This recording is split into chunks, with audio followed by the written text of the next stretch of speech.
Gloire à Dieu au plus haut des cieux. Shalom à vous et bienvenue à cette émission Wake Up. Encore une fois, ce matin, nous allons vous procurer de la joie, de la gaieté, raison pour laquelle nous sommes réunis pour vous apporter toutes ces choses pour que vous puissiez bien entamer votre journée. Et ce matin, nous sommes avec des invités de MAC. Nous avons le pasteur Niaoré. Shalom, pasteur. Shalom. Comment vous allez, pasteur? À la grâce de Dieu. On commence bien. Ça va. Très bien même, ça va très bien. Avec vous, tout à l'heure, nous allons méditer la parole de Dieu. Et ce sera un thème assez important. Vous êtes avec nous. Shalom Jean-Richard. Bonjour Daniel et shalom à tous. Au menu ce matin, qu'est-ce qu'on aura? Dans Culture Actu, on parlera littérature. On présentera un ouvrage qui parle de la libéralité, très important dans la vie d'un chrétien. D'accord. Et puis dans le Saviez-vous, on va rester dans la même dynamique pour parler d'un homme, figurez-vous, qui a donné plus de 37 milliards de dollars à une école chrétienne. Assez immense. Bon, on va essayer de faire le calcul. Bon, vous pouvez le faire chez vous.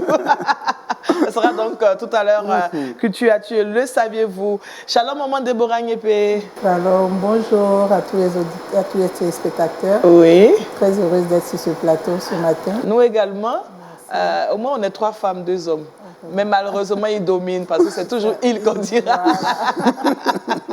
Avec vous, on parlera de relations d'aide, on parlera aux femmes. On parlera ce matin des femmes et voir un peu comment une femme peut réussir à exister par elle-même.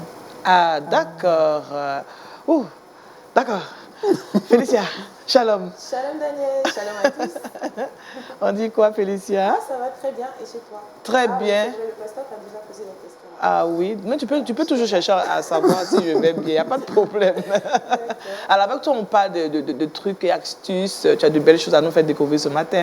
Exactement, aujourd'hui dans le Trickbox, on a décidé de donner quelques astuces qui vont intéresser nos téléspectateurs qui ont des animaux de compagnie. Ce sera pour la suite. D'accord, n'oublie pas qu'on est jeudi aujourd'hui, donc avec Félicia, c'est pour la maison.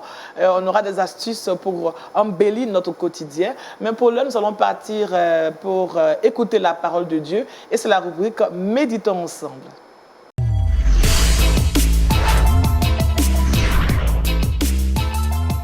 Pasteur Niaoré, avec vous, le thème Un Dieu illimité. Et le texte est tiré de 2 Rois, chapitre 4, versets 1 à 7. Exactement. Merci beaucoup. Shalom à ceux qui nous suivent en ce moment. Oui. Nous voulons prendre nos Bibles dans le livre de 2 Rois, comme vous l'avez bien signifié. Le chapitre 4 à partir du verset 1 au verset 7. Je voudrais, avec votre permission, lire. On y va. Une femme d'entre les femmes des fils des prophètes cria à Élisée en disant: ton serviteur, mon mari, est mort. Et tu sais que ton serviteur craignait l'Éternel. Or, le créancier est venu pour prendre mes 2 enfants et en faire ses esclaves. Élisée lui dit: que puis-je faire pour toi? Dis-moi, qu'as-tu à la maison? Elle répondit: ta servante n'a rien du tout à la maison qu'un vase d'huile. Et il lui dit: va demander au dehors des vases chez tous tes voisins, des vases vides, et n'en demande pas un petit nombre. Quand tu seras rentré, tu fermeras la porte sur toi et sur tes enfants. Tu verseras dans tous ces vases et tu mettras de côté ceux qui seront pleins. Alors elle le quitta. Elle ferma la porte sur elle et sur ses enfants. Il lui présentait les vases et elle versait. Lorsque les vases furent pleins, elle dit à son fils: présente-moi encore un vase. Mais il lui répondit: il n'y en a plus. Et l'huile s'arrêta. Elle alla le rapporter à l'homme de Dieu et il dit: va vendre l'huile et paie ta dette. Et tu vivras, toi et tes fils, de ce qui restera. Amen. Amen. Donc de ce passage, j'ai tiré le thème Un Dieu illimité. De quoi s'agit-il? Une femme, comme la Bible précise, d'entre les fils des prophètes, est allée vers le prophète Élisée parce qu'elle vivait une situation très difficile. La situation est que son mari est mort. C'est pénible pour une femme de perdre son mari. Je n'imagine pas, je ne sais pas à quel âge le mari est décédé, quel était l'âge aussi des enfants, mais elle a perdu son mari, qui était un serviteur de Dieu. Et comme si cela ne suffisait pas, son mari, en mourant, lui a laissé des dettes. ce qui suppose que le mari lui-même vivait dans des conditions difficiles. S'il a pu s'endetter, c'est qu'il vivait dans des conditions difficiles. Par cette occasion, je voudrais faire saluer tous les serviteurs de Dieu qui, à travers le monde entier, traversent des moments difficiles, qui sont comme cet homme qui a perdu la vie dans l'exercice du ministère, mais en laissant des dettes. Logiquement, l'homme est censé protéger la femme et les enfants. Donc un héritage conséquent. Un héritage conséquent. Vous voyez que cet homme est décédé et il laisse à une femme et des enfants une dette. C'est elle qui doit payer et elle ne peut pas. Et comme elle ne peut pas, qu'est-ce qu'il faut faire? Il y a des créanciers. Et l'homme aussi, il vient sans même remords, sans pitié, sans compassion. Il prend les deux enfants de la dame, il veut en faire des esclaves. Il n'a aucune compassion. Et l'autre monde aujourd'hui est comme ça. Il n'y a plus de compassion. C'est difficile. Une femme qui traverse une telle circonstance, je pense qu'on aurait pu au moins la consoler, la fortifier, l'aider, avoir quelque chose pour rembourser. Mais ce sont ses enfants qu'elle doit céder, les rendre esclaves pour pouvoir payer sa dette. Mais la dame, lorsqu'elle s'est trouvée coincée par ces circonstances, elle ne savait que faire. Elle ne pouvait pas dire qu'elle va travailler pour rembourser. Ses voisins non plus ne pouvaient rien. Sa belle famille a dû l'abandonner. La Bible ne le dit pas. Parce que si elle a eu des enfants, elle a eu une belle famille. Qu'est-ce qu'il doit faire? C'est eux qui doivent payer la dette. Non, mais il n'y a pas d'héritage comme ça. Il n'y a pas d'héritage. Il peut quand même dire que notre frère est décédé, on va venir rembourser. C'est ça. Mais ils sont partis. Elle aussi, ses parents n'ont pas pu réagir. Ce qui démontre que l'homme ne peut rien faire. Même s'il peut agir dans certains domaines, mais il est limité. Et la dame a eu un réflexe. Le bon réflexe, ce que j'appelle le bon réflexe. Lorsqu'elle a senti qu'elle était acculée, elle a couru aller chez l'homme de Dieu, Élisée, qui est ici l'image de Dieu, l'image de notre Seigneur Jésus-Christ. Et lorsqu'elle arrive à Élisée, elle a crié, la Bible dit qu'elle a crié vers lui, et lui à son tour a cherché à apporter une solution. Elle a donc demandé à la dame ce qu'elle avait. Et ce qu'elle avait, c'était un pot, un vase d'huile. C'est-à-dire que ce n'était même pas quelque chose qui pouvait lui apporter un grand moyen. Et donc, Élisée va lui donner des directives. Il lui demande d'aller ramasser un grand nombre de vases. Et dans le verset 3, il dit, ne demande pas un petit nombre.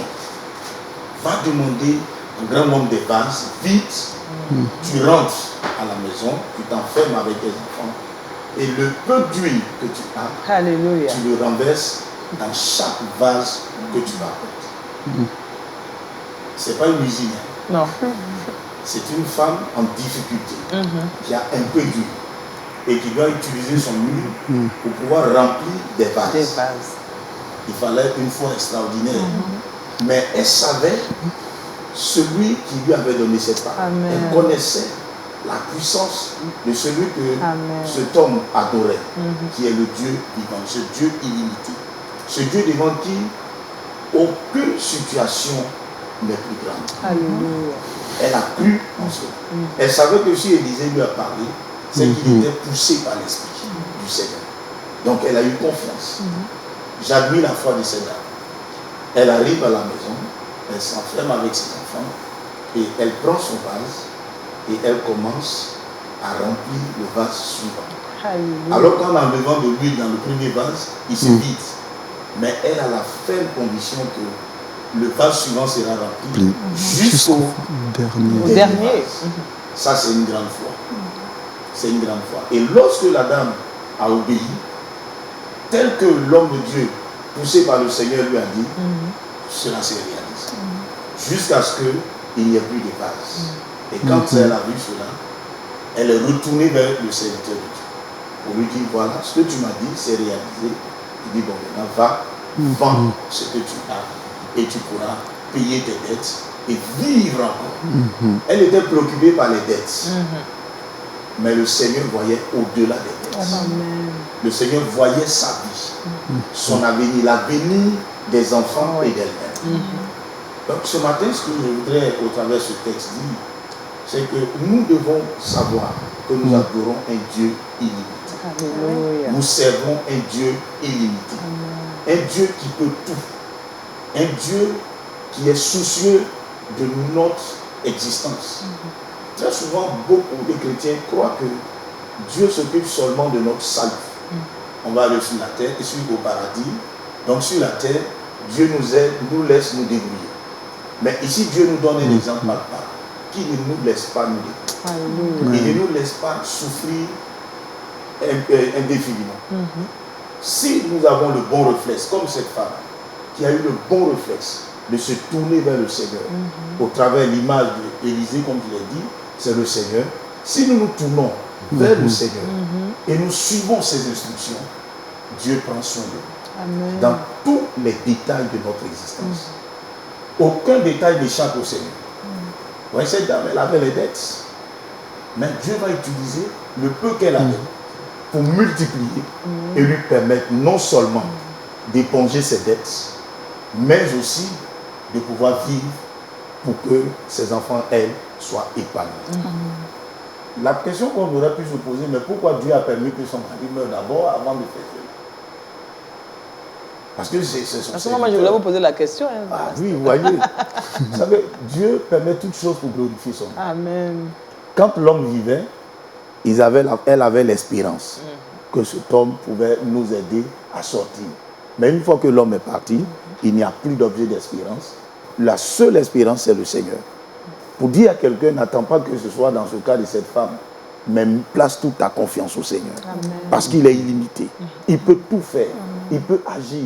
Il peut décanter n'importe quelle situation dans notre vie. Et c'est ce qu'il a fait pour la veuve.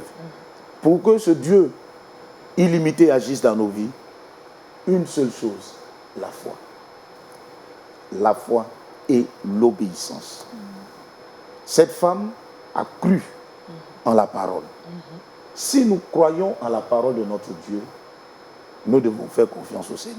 Amen. Nous devons rester tranquilles. Amen. Le Seigneur viendra à notre secours au temps favorable. Ensuite, elle a obéi. Imaginez cette femme dit, mais l'huile même n'est pas suffisante. Et je vais prendre encore, aller verser dans d'autres vases. Mais je vais vider ce qui est déjà là. Mais elle a obéi. Vous savez, souvent la foi, c'est de la folie. Oui. Parce que voici une femme qui se promène dans les rues, qui commence à ramasser des vases partout. Tellement que les voisins ont dû poser la question, mais c'est pourquoi, qu'est-ce qu'elle va faire avec ces vases? Qu'est-ce que tu vas faire avec ces vases? Qu'est-ce que tu vas faire? Tu ramènes mon vase, hein? Il faut ramener mon vase. Ne t'inquiète pas, je vais ramener. C'est ça la foi. Elle a eu confiance au Seigneur. Elle savait que la parole qui est sortie de l'homme de Dieu ne venait pas de lui-même, mais venait d'un serviteur de Dieu. Amen. Venait de Dieu qui a crié et que cet homme servait. Amen. Je voudrais donc, pour terminer, dire que le Seigneur que nous adorons est un Dieu illimité. Il peut tout faire. Il s'intéresse à chaque aspect de notre vie. Il n'est pas limité au salut seulement, mais il s'étend sur tous les aspects de notre vie. Notre bonheur est un souci pour ce Dieu. Et c'est ce que Dieu a voulu démontrer au travers de l'histoire de cette veuve. Que Dieu nous bénisse. Amen. Et que Dieu bénisse quelqu'un qui est en train de couler des larmes quelque part. Amen. On pourra le dire, hein, parce que ce matin, à travers ce test, on comprend que notre Dieu prend soin de nous, de la tête aux pieds. Exactement. Il n'y a pas de problème en ce qui concerne. Il n'y a pas de tabou, on peut le dire aussi. Non. Parce que, alors, pasteur, moi, ce que je voulais savoir, cette femme aurait pu dire à Élisée, mais... essayer de discuter avec lui. Exactement. Puisque Élisée ne lui a pas expliqué ce qui allait se passer. Non. Qu'est-ce qui peut pousser une femme à agir de la sorte? C'est la foi. Enfin, est-ce que la foi seule suffit? Oui, la foi suffit. D'accord. La foi est suffisante. Vous savez, c'est ce que je disais, la foi c'est comme une folie. Je vous raconte une histoire. Une dame est allée vers un de nos responsables. Elle le saluait pour lui expliquer un problème. Et sans savoir, il a dit, va, le Seigneur t'a exaucé. Alors que la femme avait 10 ans de mariage sans enfant. Donc quand elle est retournée, elle a commencé à faire le trousseau. Son mari est étonné, il dit, mais qu'est-ce que tu fais? Il dit, non. Le serviteur de Dieu m'a dit, le Seigneur m'a exaucé. Amen. Et 3 mois après, elle est tombée enceinte, elle a eu un enfant. C'est la foi. C'est pas la foi. Mais pasteur, à ce niveau, par moment, la foi semble fébrile, elle chancelle par moment même. À ce niveau, est-ce qu'il y a des dispositions assez pratiques pour fortifier cette foi? Tant que nous sommes hommes, notre foi va vaciller. Ouais. Parce que nous vivons dans des réalités. Et souvent, quand quelqu'un a vécu une situation, quand vous vous retrouvez dans la même situation, vous pensez que la conclusion de la situation va vous arriver. Parce que, en tant qu'homme, vous voyez la personne vivre. Pour que notre foi continue de demeurer, première chose, nous devons lire la parole de Dieu. Amen. Nous devons non seulement lire la parole de Dieu, la méditer et l'appliquer à notre propre vie. Amen. Parce que tout ce que Dieu fait, c'est sur la base de sa parole. Et si cette parole est en nous, notre foi ne fera que grandir. Ensuite, quand nous lisons la parole, tout ce que nous voyons dans la parole, je dis souvent aux chrétiens que ça n'a pas été écrit pour décorer la Bible. Ça a été écrit pour nous enseigner que ce qui est arrivé à telle personne et la manière dont Dieu agit, le Seigneur est capable aussi d'agir pour nous. Amen. Donc quand je prends ce miracle, je me l'approprie. Et quand je me l'approprie, ça développe ma foi. Amen. Voilà ce que je peux dire concernant votre question. Alors, pasteur, on va prier pour quelqu'un qui nous regarde, qui peut-être qui a une foi vacillante en ce moment, ou qui traverse une situation pénible, qui a besoin d'être un peu boosté. Pas de souci. Prions le Seigneur. Oui. Notre Dieu, au travers de ce texte et l'histoire de cette veuve qui était confrontée à des difficultés énormes, elle a perdu son mari, qui lui a laissé une dette, et le créancier est venu prendre ses enfants pour les faire esclaves. Mais Seigneur, elle a eu le bon réflexe. Elle a pris la bonne décision. Elle a pris la bonne résolution d'aller vers ton serviteur. C'est l'image de ta personne, Jésus. Tu es un Dieu illimité qui prend soin de nous. C'est pourquoi je prie maintenant même, Seigneur, pour quiconque traverse une situation où les hommes ne peuvent rien, c'est normal parce qu'ils sont limités. Nous prions, toi, le Dieu illimité, d'agir afin que cette situation soit décantée pour que la gloire te soit rendue.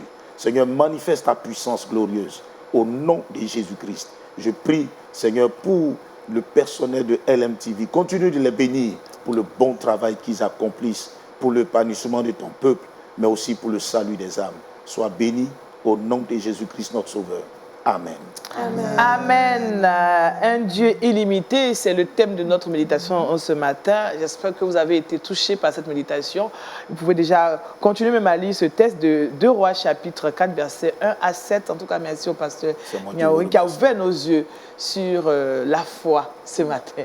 Merci à vous. Alors, nous allons passer à l'actualité culturelle et c'est tout de suite avec Jean-Richard, Culture Actu.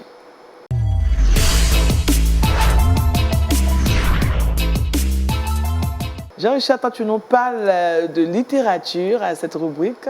Shalom encore. Shalom Daniel, shalom à tous, très heureux d'être là. Aujourd'hui, nous sommes jeudi, c'est connu, on parle de relations d'aide. Et dans Culture Actu, on a décidé de surfer un peu sur cette dynamique. On a décidé de proposer des sujets ou d'aborder l'actualité qui aborde dans cette thématique de relations d'aide. Et en ce jour, j'ai décidé de parler d'un livre dont la quintessence parle des finances. On sait que l'objectif du chrétien n'est pas toujours de donner au Seigneur. Aujourd'hui, à travers cette présentation, on essaie pourquoi pas d'inciter non seulement le corps de Christ à la lecture, mais par ailleurs à montrer des pistes pour aider à la gestion également de notre argent. Et bien, quel est le titre de l'ouvrage que je présente aujourd'hui? Vous le voyez sur vos petits écrans, c'est un titre assez évocateur, « Donner selon Dieu ». Donner selon Dieu. Donner selon Dieu. L'auteur n'est autre qu'une personnalité assez connue, une personnalité de choix et de marque. Eh bien, cette personnalité est John MacArthur. John MacArthur est une personnalité que nous connaissons plus ou moins tous. Pour ceux qui ne le connaîtraient pas, je le présente en quelques mots avant de pourquoi pas m'accentuer sur son ouvrage. John MacArthur est né le 19 juin 1939. Il est âgé de plus de 80 ans aujourd'hui. Il est né à Los Angeles, dans l'État de Californie. Il est écrivain, il est pasteur évangélique. Il est présentateur télé et radio également du côté des États-Unis. Il est président d'une institution de formation depuis 1963. Il est diplômé en divinité, il a un doctorat en divinité. C'est un pasteur très connu, c'est un auteur assez populaire, conférencier international très apprécié. Son enseignement de la parole de Dieu est très franc, mais à la fois très minutieux. John MacArthur est le père de 4 enfants, de 14 petits-enfants. Mais ce n'est pas ce qui nous intéresse aujourd'hui. Ce qui nous intéresse aujourd'hui de John MacArthur, c'est son ouvrage « Donné selon Dieu » qui apparaît chez vous. C'est un ouvrage assez simple, 124 pages. C'est un ouvrage qui apparaît dans la sélection jeunesse, c'est-à-dire c'est un ouvrage qu'il a écrit singulièrement pour les jeunes, mais qui pourrait, pourquoi pas, aider bon nombre de personnes. Plusieurs chapitres, plusieurs questions transparaissent des différents chapitres. Dieu, il pose la question dans la préface déjà, Dieu a-t-il réellement besoin de notre argent? Oui. Il pose la question suivante, les exigences de notre Seigneur ont-elles changé depuis l'Ancien Testament? Il pose également cette question, comment et combien faut-il donner à Dieu? Comment choisir parmi toutes les sollicitations? Généralement, on a plusieurs sollicitations. Quel piège éviter? Il pose d'autres questions. Comment se présente une offrande de qualité? La dîme est-elle d'actualité aujourd'hui? Donner est-elle une source de bénédiction? Plusieurs questions. Souffrez que je ne donne pas les réponses. Daniel. Parce que là, les réponses se trouvent au fil des différents chapitres. Il y a 4 chapitres dans ce livre. Je présente plus ou moins les différents chapitres. Dans le premier chapitre, il évoque la conviction ou la contrainte. Est-ce qu'on doit donner par conviction ou par contrainte? L'argent est-il à moi? C'est-à-dire l'argent qui est dans ma poche. Est-ce que cet argent est à moi? Eh bien, un homme peut-il tromper Dieu? Chacun doit donner selon sa prospérité. Eh bien, ce sont les différents chapitres. Eh bien, c'est un livre assez pertinent qui répond à la lumière de la parole de notre Seigneur. C'est vrai qu'aujourd'hui, la thématique de l'argent est une thématique assez importante. Il me fallait de présenter cet ouvrage. C'est vrai que je l'ai lu, mais je ne vais pas répondre à ces différentes questions. Je vais le présenter, pourquoi pas, à quelqu'un qui nous suit aujourd'hui. C'est un ouvrage de 124 pages, je l'ai dit, qui se vend à 6 000 francs CFA. C'est-à-dire à la portée de tous les bourses. Vous le retrouvez dans plusieurs grandes librairies, puisque c'est un gros best-seller qui a été vendu à des millions d'exemplaires. C'est un livre très connu, sorti depuis 2010, mais plus que jamais d'actualité aujourd'hui. Et je tenais à le proposer, pourquoi pas, à quelqu'un qui nous suit ce matin. Donner selon Dieu. Donner selon Dieu. Je pense que, pasteur, ces questions, on se les pose à l'église. Beaucoup de membres de l'église se demandent, mais est-ce que mon argent, c'est l'argent de Dieu? C'est mon argent, c'est moi qui ai travaillé. C'est des questions qui reviennent chaque fois dans... Oui, c'est des questions qui reviennent pour peut-être celui qui n'est pas trop ancré dans la parole de Dieu. Parce que la Bible dit que l'or et l'argent appartiennent à Dieu. À partir du moment qu'on dit que ça lui appartient, tu ne peux plus dire que ce que tu as dans ta poche est pour toi, que Dieu n'est pas propriétaire de cet argent. Mais pourquoi il ne me donne pas directement pour me dire de travailler? Oui, mais...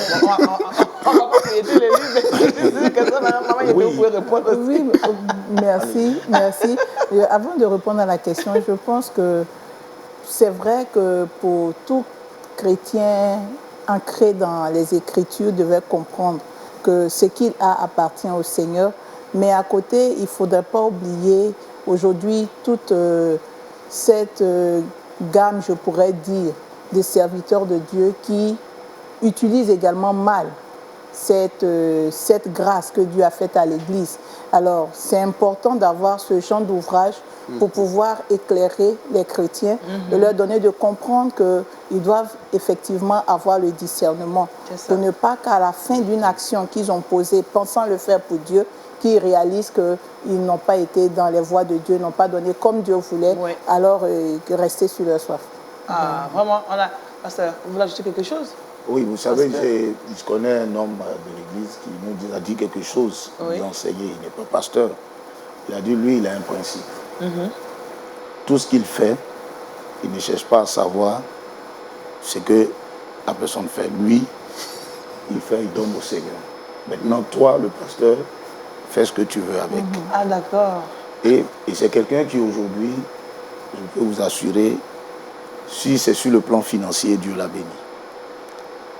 D'accord, je pense que ce genre d'ouvrage doivent aussi nous inviter à voir comment... Le chrétien doit en même temps, comme maman l'a dit, le chrétien doit discerner. Mais en même temps aussi, si tu veux trop discerner aussi, Tu risques de perdre la paix. D'accord. Il faut s'en procurer, il faut tout simplement... Oui, je rappelle le chercher à titre se de procurer l'ouvrage, cet Donné ouvrage. selon Dieu, paru au début des années 2010. C'est un ouvrage qui coûte 6 000 francs, écrit par John MacArthur, et je vous le recommande vivement. Voilà, merci Jean-Richard. C'est avec beaucoup de plaisir qu'on va retrouver Jean-Richard pour Le Saviez-vous. Maintenant, nous allons parler de relations d'aide et c'est tout de suite avec Maman Yépé Déborah.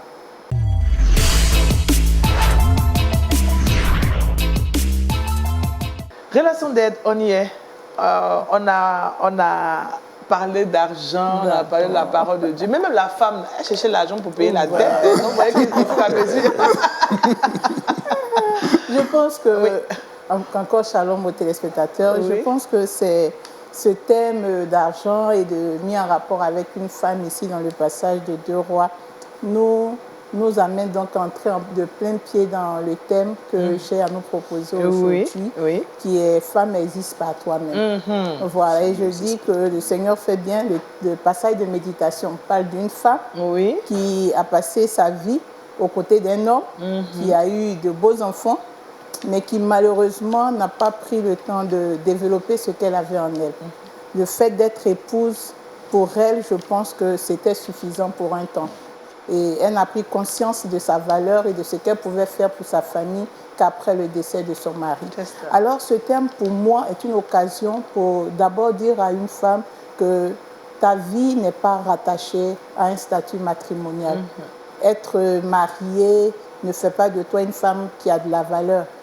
Contrairement à une femme qui est célibataire peut-être et qui attend d'avoir un mariage. Et je veux en même temps dire aussi à une qui est célibataire qui pense que le fait d'être encore célibataire fait d'elle une femme inférieure à celle qui est mariée. Notre valeur ne repose pas sur un statut matrimonial. Le statut matrimonial, il s'acquiert et il se perd. Je l'acquiers et je le perds après. Et cette femme, dans le livre de 2 Rois, à un moment de sa vie, était épouse.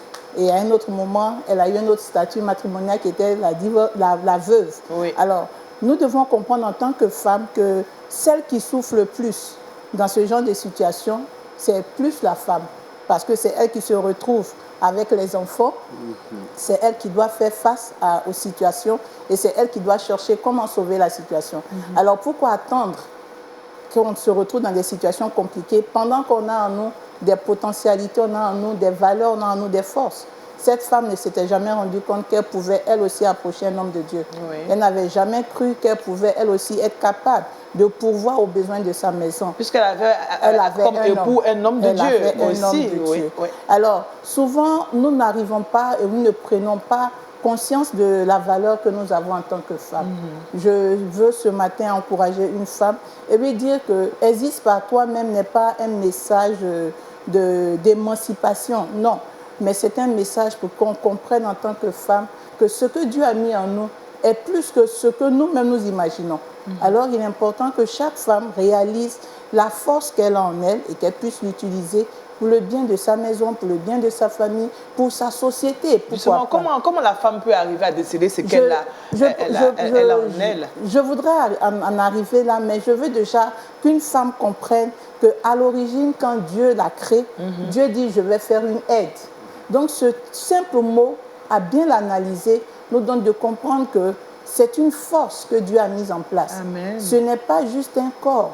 Des femmes qui pensent qu'elles existent à cause de leurs atouts physiques sont des femmes qui sont déçues quand elles prennent de l'âge et qu'elles voient que tout ce qu'elles avaient vu comme trait de beauté, tout ce qu'elles avaient vu, j'aime souvent le dire pendant mes programmes, qui était suspendu, tout ce qui pouvait bouger quand on est à 12 heures de sa vie ou on est à 9 heures de sa vie. Bon, quand on arrive vers 19h, 21h, 22h, on se rend compte qu'avec le temps, tout descend. Alors, quand elle a fixé sa vie ou sa valeur sur ses traits naturels, quand elle arrive à ce stade-là, elle est frustrée, elle est méconnaissable, elle est aigrie parce qu'elle se dit qu'elle pouvait encore faire d'autres choses avec ce corps, mais malheureusement, il vient de la lâcher. Donc, femme existe par toi, mais c'est de comprendre, faire comprendre à une femme que ce n'est pas seulement ses atouts naturels-là qui suffisent, mais nous avons une force au-dedans de nous. Quand Dieu parle d'une aide, c'est cette fonction c'est la fonction que Dieu crée. C'est une fonction, C'est une fonction à part entière. Dieu dit, je vais faire une aide. Oui. Donc, c'est la fonction que Dieu fait. Alors, pour moi, la femme, contrairement aux d'autres définitions qu'on peut avoir, au-delà d'être seulement un être féminin ou être une personne en âge de procréer, est une personne qui réussit à mettre en exergue ou à révéler le potentiel et à bien l'utiliser, à utiliser le potentiel qu'elle a en elle. Une femme qui ne réussit pas à utiliser le potentiel qu'elle a en elle, je suis désolée, elle n'est pas une femme. Parce que dans le livre d'Ecclésiaste... Mais pourquoi? Oui. Parce que là, c'est un peu dur. C'est dur, mais c'est vraiment ce qu'il nous faut pour qu'en tant que femme, on puisse se réveiller et comprendre qu'on n'a pas besoin d'attendre que quelqu'un nous fasse. Dieu nous a déjà fait. Mais parfois, vous êtes d'accord avec moi qu'en Afrique, la femme a sa position, elle a une place. On lui dit, bon, sois belle et tais-toi, par exemple. Ça, en fait, c'est bien que tu puisses accepter de te taire. Mais quand demain, on prend le cas de cette femme dans le livre de Deux Rois, peut-être, je ne le dis pas, mais si on se met dans le cas où elle a certainement accepté de se taire et de s'asseoir dans sa maison, attendant que monsieur pourvoie tout, monsieur fasse tout, aujourd'hui elle est obligée de se lever. Voilà, donc souvent, il y a des personnes qui, avant de se marier, disent « Moi, je veux juste une femme qui va s'occuper de la maison. Donc, madame, si tu veux être mon épouse, tu arrêtes ton travail. Et tu restes à la maison. Tu viens rester à la maison. Pour faire les Moi, enfants, je sors et je vais pourvoir à la vie. » Je dis que c'est bien pour un temps, mais c'est risqué. Est-ce que c'est d'actualité maintenant ça existe encore. Il y a encore des personnes qui le disent. Mais je dis que c'est risqué. Et je suis tombée sur des jeunes filles qui, elles, n'ont pas accepté ces propositions. J'ai dit Dieu merci. Parce que rien ne prouve que ce que tu fais aujourd'hui, tu l'as pour toujours. Rien ne prouve que la vie que tu l'as pour une longue période. Alors moi, j'accepte de m'asseoir, de faire des enfants et je ne veux même pas être capable de participer à leur assurer un avenir. Je ne suis pas digne d'une femme. Parce qu'en tant que femme, je viens pour t'aider. Je viens aider l'homme. Je viens apporter une contribution qui permet à ce dernier de se réaliser. Mais en restant à la maison aussi, c'est une manière d'aider l'homme. C'est une manière d'aider. Je ne suis pas contre le fait de rester à la maison, mais je suis contre le fait de ne rien faire. Être à la maison n'est pas synonyme de ne rien faire. Moi, je ne travaille pas dans un bureau. Je suis servante de Dieu.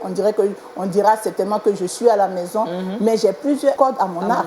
Je ne suis pas en train d'attendre que les offrandes et les dîmes que Papa Niépé va recevoir puissent venir votre époux, il est pasteur. Voilà, puissent prendre soin de moi. Beaucoup d'épouses de pasteurs ont été vraiment déçues. Déçues, ont même maudit le ministère, tout simplement parce que au soir de leur vie, elles se sont rendues compte qu'elles sont restées juste en train de transporter le sac ou attraper les sacs qui se marient avec les cheveux et les chaussures et à s'asseoir dans un grand fauteuil et tout, attendre avec le pasteur les honneurs, voilà. Et ils n'ont rien fait de leur vie. Je profite de ce micro et de cette antenne pour dire qu'en tant qu'épouse de pasteur, nous devons nous réveiller. Nous devons nous réveiller parce que l'exemple de cette femme dans le livre de Deux Rois doit nous interpeller. La question que je me suis posée en lisant ce passage, je me dis, mais où elle était quand son mari contractait les dettes? Elle a certainement contribué. Certainement, il fallait payer son pain. Il fallait lui payer une chaussure. Avec sa coiffe. Avec sa coiffe. Et son parfum. Sorti avec le parfum. Elle aurait pu dire à son mari, chérie, où tu trouves cet argent? Elle a peut-être même poussé même à aller prendre d'autres choses. Donc, en tant que femme, notre rôle, ce n'est pas d'enfoncer l'homme, mais existe par toi-même, c'est être capable, toi aussi, de contribuer. Une femme doit être capable de contribuer. Tu trouves ta valeur, tu trouves tu te sens épanoui quand tu sais que tu contribues. Mais quand tu es assise et que tu dois tendre la main pour tout, tu te dévalues, tu te déprécies. Alors, existe par toi-même. Ce n'est pas refuser l'autorité d'un homme, mais c'est de réussir à jouer notre rôle auprès d'un homme. Une femme qui contribue, une femme qui participe, pas forcément matériellement ou financièrement, mais qui aide son homme à élever son esprit, qui l'aide à organiser son travail, qui lui donne, qui le coach par rapport à ce qu'il a à faire. C'est une femme qui a compris qu'elle n'est pas juste venue l'accompagner, mais elle est venue pour transformer sa vie. Amen. Et pour moi, une femme, c'est celle qui peut transformer la vie de son mari. Et c'est ce qui m'a marqué dans la suite du passage. Dieu ne fait rien au hasard. il a juxtaposé deux femmes. La première femme, c'est la veuve. La deuxième, c'est la Sunamite. C'est dans le même passage. À la suite, au verset 8, on nous introduit la Sunamite. Toujours dans 2 Rois chapitre 4. 2 Rois chapitre 4. La Bible nous introduit la Sunamite. La Sunamite, contrairement à la femme du prophète, est une femme qui est battante. C'est une femme entrepreneuse. C'est une femme qui maîtrise sa maison. Elle peut regarder et savoir que l'homme qui arrive est un serviteur de Dieu. Elle peut réaliser que cet homme-là, je peux le nourrir. Elle demande l'autorisation à son mari, mais elle gère. Une femme qui maîtrise ainsi sa maison, c'est une femme qui a réussi à exister par elle-même. D'accord. Maman Yépé, vous savez, le temps pour nous, pour cette rubrique est en train de tirer vers sa fin. Alors, qu'est-ce qu'on peut retenir? Parce que le thème, il est évocateur. Femme existe par toi-même. On a, comme si on s'était entendu avec le pasteur, la méditation est apportée sur 2 Rois, chapitre 4, verset 1 à 7. Et nous, on continue de verset 8 jusqu'au verset 37 et 36. Pour dire que la femme aujourd'hui doit se prendre en charge, doit comprendre qu'elle est femme pour quelque chose. Comprendre que la femme, ce n'est pas la féminité. La femme, c'est un ensemble de valeurs. D'accord. Et ces valeurs-là viennent pour rehausser la valeur de l'homme. Une femme dans la vie d'un homme doit être capable de transformer la vie de son mari. C'est pourquoi l'homme peut s'exclamer pour dire « cette fois-ci ». Il pourra donc dire « parmi tout ce que j'ai vu, parmi tout ce que mes parents ont pu me donner, je pense qu'une vraie femme est celle qui a plus de valeur que l'héritage, plus de valeur que des biens que les parents puissent laisser. » Donc, dire à une femme, existe par toi-même, c'est comprendre que tu dois te lever. Le temps de rester assise, attendre qu'on te donne, on ne fasse que te donner, ce temps-là est dépassé. Tu peux maintenant toi-même donner, tu es appelé à donner. Il faut donc comprendre que la valeur que tu as en toi attend d'être manifestée. Alors, bouge-toi un peu. Bouge-toi un peu, bougeons-nous un peu. Félicia, je pense que... je pense que le mot d'ordre est lancé. Ah oui, c'est un message bousculant. Oui, mais les hommes sur ce plateau, on dit de bouger, ça vous sied, ça va? Est-ce que ça vous parle? Est-ce que ça vous parle que la femme bouge un peu? Mais par moments, les hommes de Dieu ont des activités assez étoffées, assez chargées. Est-ce que les femmes de pasteurs n'ont pas aussi cette responsabilité de rester à la maison, soutenir le mari lorsqu'il revient de ses activités? C'est la question que je me posais par moment. En fait, c'est pas seulement pour le pasteur, ceux qui travaillent dans le séculier. Oui, dans le séculier. Un couple où les deux travaillent dans le séculier, sortent le matin, rentrent le soir. Tout est question d'organisation, moi je pense. On a souvent mal interprété, on a trouvé que le fait de partir à deux causerait problème à l'éducation des enfants. Cela se pose juste parce qu'on ne s'organise pas. Je donne mon cas. Je sais que mes enfants reviennent de l'école à partir de 16h30. Je ne mets pas mes rendez-vous à 16h30. Je m'arrange à recevoir tout ce que je peux recevoir, faire tout ce que je peux faire. Il faut qu'à 16h30, je sois là pour recevoir mes enfants, que je puisse échanger avec eux, leur demander s'ils ont des devoirs, me rassurer de ce qu'ils ont à faire, prier avec eux quand c'est possible, les écouter. Et puis après, je vais à mes occupations. J'écris également, mais je n'écris pas quand mes enfants sont en train de me demander « Maman, qu'est-ce que tu peux faire pour moi ?» J'ai mon temps que je gère. Je sais que j'ai des heures qui sont mes heures de repos. Je m'arrange à trouver le temps pour faire ce qui m'est personnel. Mais je dois pouvoir m'occuper du mari, je dois m'occuper des enfants, je dois m'occuper des fidèles qui sont à ma charge parce que je suis pasteur d'une église. Je dois pouvoir m'occuper de tous ces couples et ces familles que je suis. Alors donc, c'est toute une question d'organisation. D'accord. On a tellement souvent le temps que finalement, on l'utilise mal. Mais quand tu as un programme bien chargé, le temps est très précieux. D'accord. Je pense que Maman Yépé Déborah, on va vous inviter encore. Parce qu'il y a beaucoup de choses à dire, mais le temps est en train de courir. Il faut dire que nous, les femmes, comme vous venez de le dire, nous devons bouger aujourd'hui parce que le temps ne nous appartient pas et nous sommes une aide, nous devons vraiment aider. Mais pas être celle-là même qui renverse la maison de nos propres mains. Merci à vous, Maman Yépé Déborah. Nous allons refermer cette page de relation d'aide. Elle reste toujours avec nous. Ne vous inquiétez pas, elle va revenir une prochaine fois. Hein? Et maintenant, nous allons passer la parole à Félicia et c'est le Trick Box.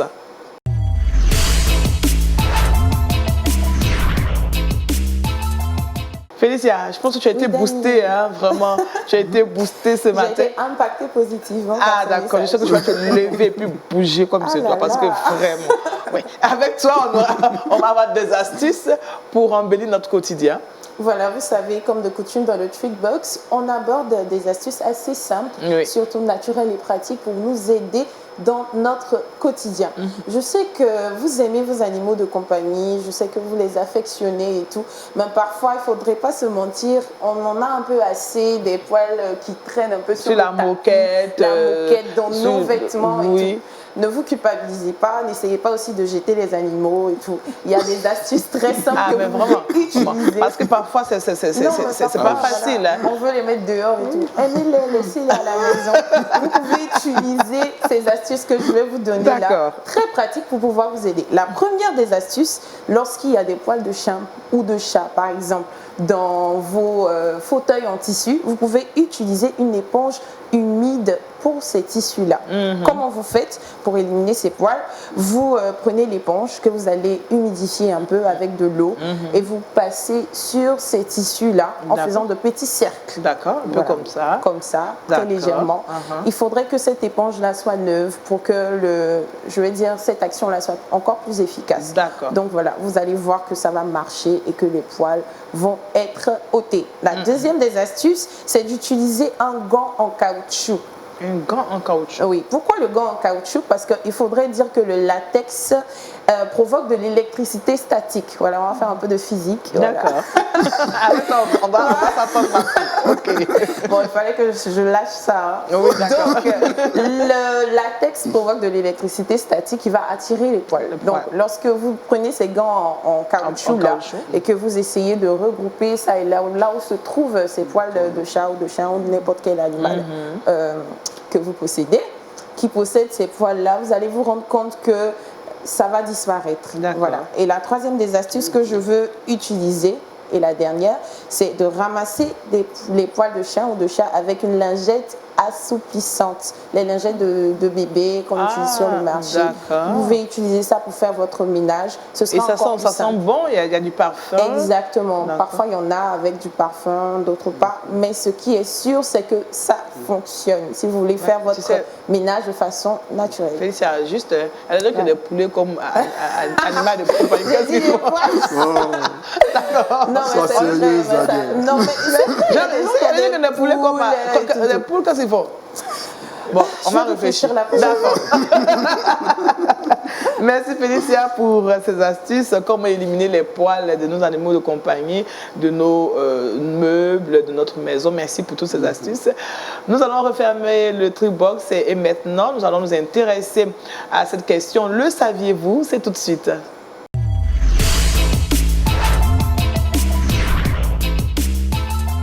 Jean-Richard, on était à la maison, maintenant on part aux États-Unis pour parler d'école et de dons.